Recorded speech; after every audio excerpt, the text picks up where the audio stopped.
Hoje nós vamos ver o movimento quinhentismo, um movimento literário que se inicia com a concepção de Brasil lá em 1500. Eu sou a professora Ana Legroski e eu queria te convidar para dar uma olhada no meu projeto junto com a professora Ana Tesa, chamado Ana e Ana.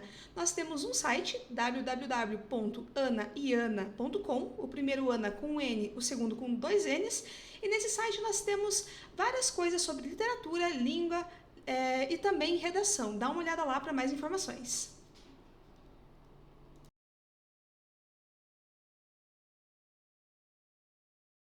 Vamos então ao quinhentismo.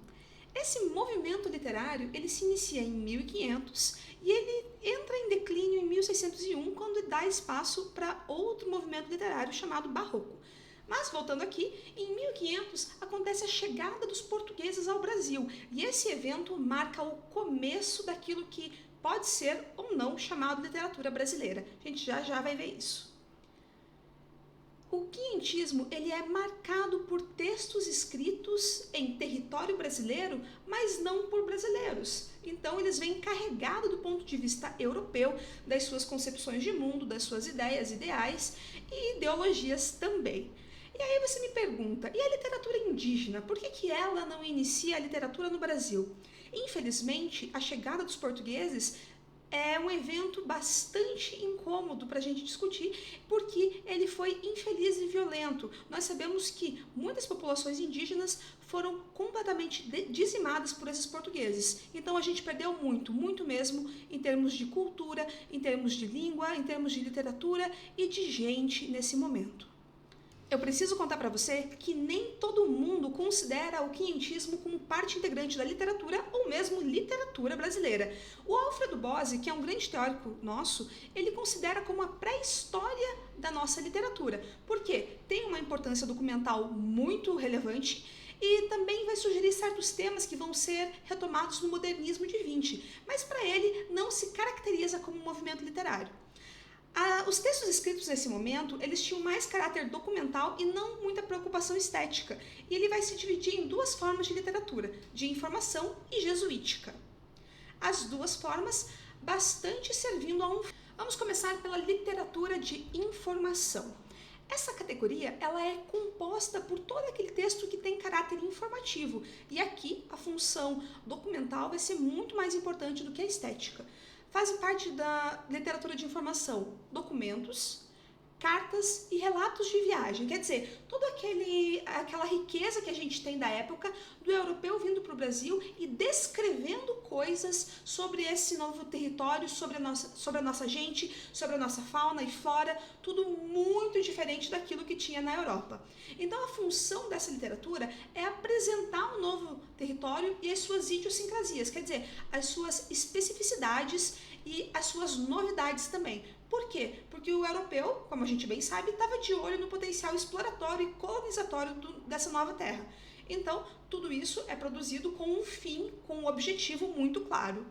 E é claro que a gente tem que ter em mente que nós vamos ter o olhar do europeu sobre tudo aquilo que é nosso. Nossa gente, nossa fauna, nossa flora, nosso clima. Então, é um olhar do estrangeiro. Isso é muito importante porque eles estavam se deparando com algo completamente diferente do que já tinham visto na vida, e isso vai estar muito presente naquele caráter pitoresco e exótico dessa literatura de informação. Os principais nomes que despontaram nessa literatura, e principalmente que a gente tem os registros existentes e possíveis de encontrar, são Pero Vaz de Caminha, o autor da famosa Carta, que é o marco inicial do quinhentismo, que é assinada no dia 1º de maio de 1500, Pero Lopes de Souza e Pero Magalhães Gandalf.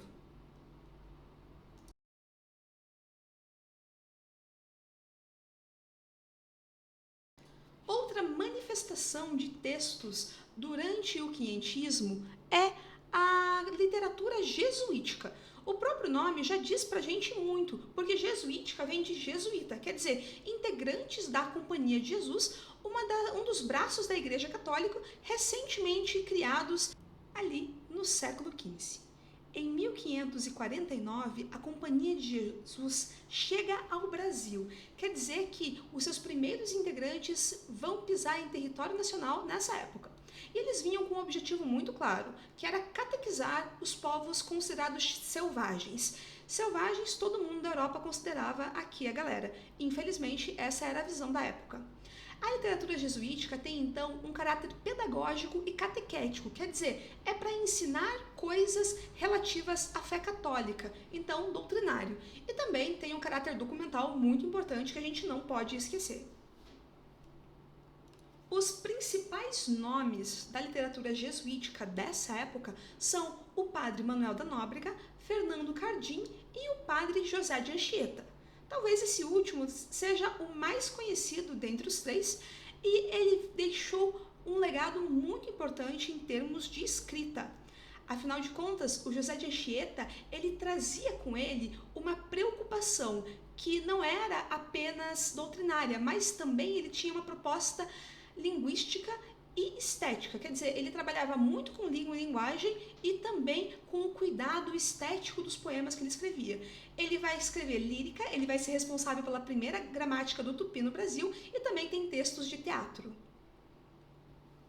É preciso levar em consideração que o quinhentismo é marcado por um grande valor histórico e documental, que se sobressai e predomina ao valor estético que poderia ser atribuído à literatura. Nesses textos, nós temos como os portugueses viam e se relacionavam com o Brasil, com seus seres, com sua fauna, sua flora, e esses textos eles exerciam funções específicas, quer dizer, ou eles eram no caráter documental, nas cartas, nos relatos de viagem, ou eles tinham a função de doutrinar e catequizar. Eles são escritos em solo brasileiro, porém o olhar é do europeu, não se esqueça disso. Esse foi o vídeo sobre o quinhentismo, eu sou a professora Ana e eu convido novamente para você dar uma olhadinha no meu projeto com a professora Ana Tesa, anaiana.com, para ver mais informações sobre o quinhentismo. Na parte 2 nós vamos ver textos da época.